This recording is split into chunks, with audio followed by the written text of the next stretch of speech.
Good morning, students. Welcome to Social Science class of 8th standard. In previous class, we had started History 4th chapter, Ancient Civilizations of the World.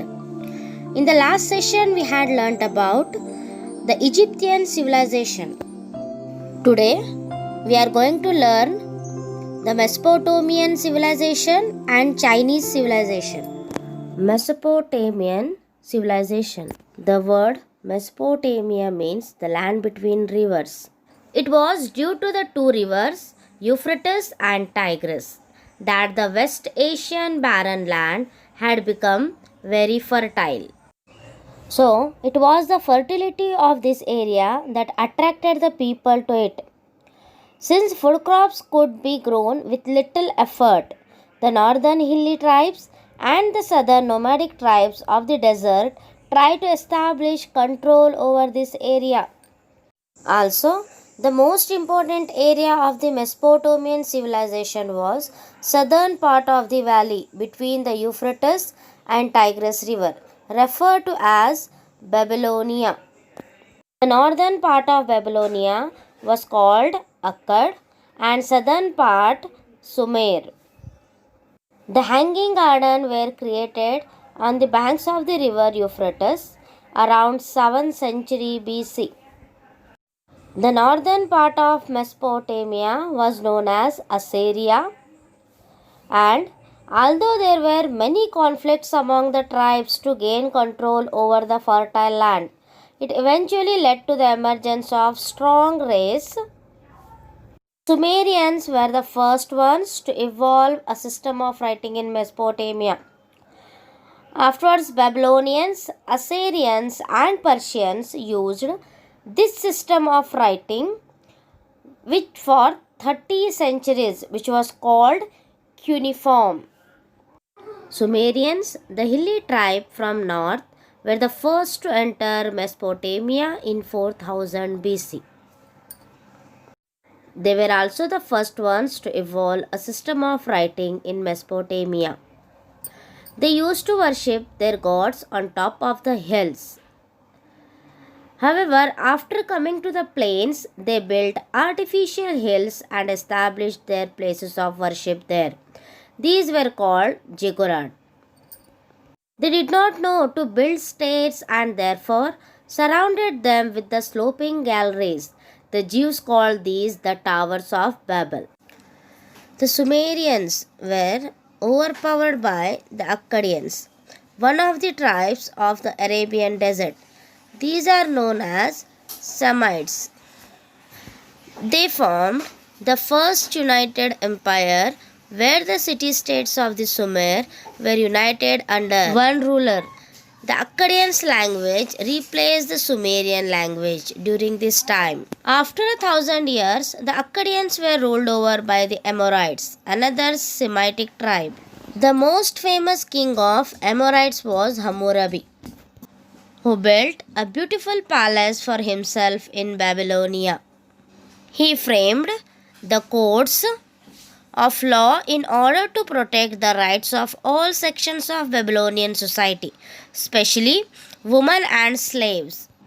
After the Amorites, the Hittites occupied the valley and destroyed all that they could not carry away.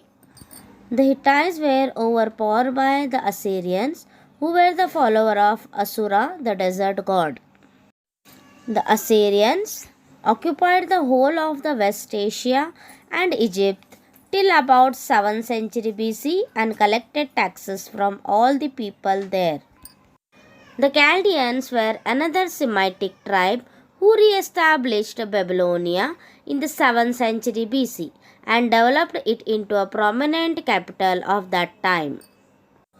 Nebuchadnezzar was the greatest king among them, who encouraged the study of science. But the Chaldeans came under the attack of the Persians in the 6th century BCE. 200 years later, Alexander transformed this place of Semitic peoples into a Greek province. After the rulers of the Romans and Turks who followed Alexander, this civilization declined and turned into a barren land. Next, Chinese civilization. The river which led to the establishment of the Chinese civilization was known as China's Sorrow. This was the Wango River.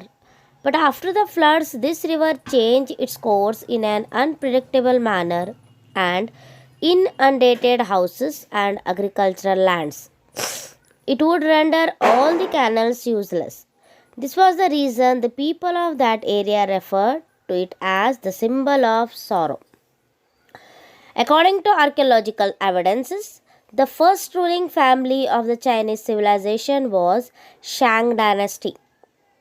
It ruled in the period between the 18th century BC and the 12th century BC. Under the rule of this dynasty, the people had developed a wonderful culture by the 14th century BCE. The Shang dynasty was overpowered by neighboring Zhou dynasty. The Zhou dynasty continued the good traditions of the Shang culture and ruled till 250 BCE. In the Zhou dynasty, there was a section of officers below the kings. The king allotted portions of land to the officers. In return for that, the officers supported the king during battles.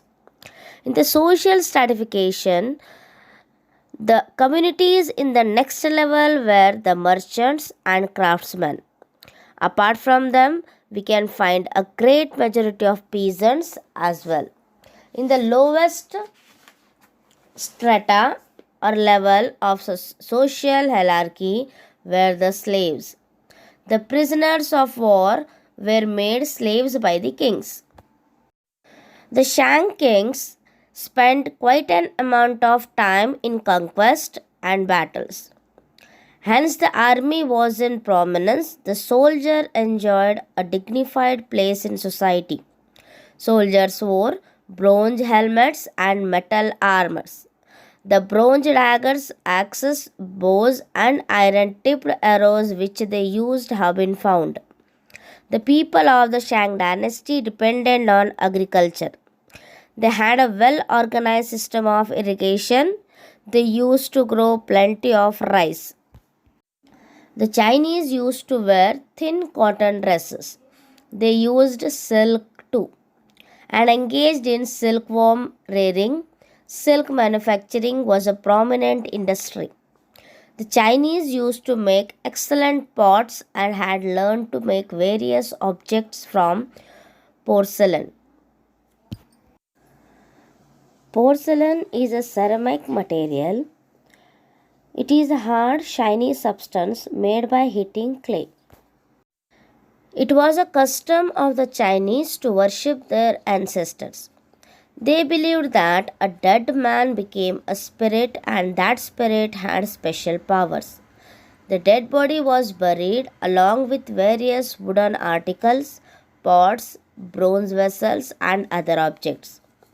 The tombs of kings used to be quite large. The Chinese tradition of writing began with pictures and got transformed into an ideographic script. Writers used to write on silk and bamboo slips. Porcelain and the Great Wall are the exceptional contributions of this culture. The Great Wall of China is the collective name of series of fortification systems generally built across the historical northern borders of China to protect the and consolidate territories of Chinese states and empires against various nomadic groups. Several walls were built from as early as the 7th century BC by ancient Chinese states. Selective stretches were later joined together by Qin Shi Huang, the first emperor of China. Later on, many successive dynasties have built and maintained multiple stretches of border walls. The most well-known sections of the wall were built by the Ming dynasty.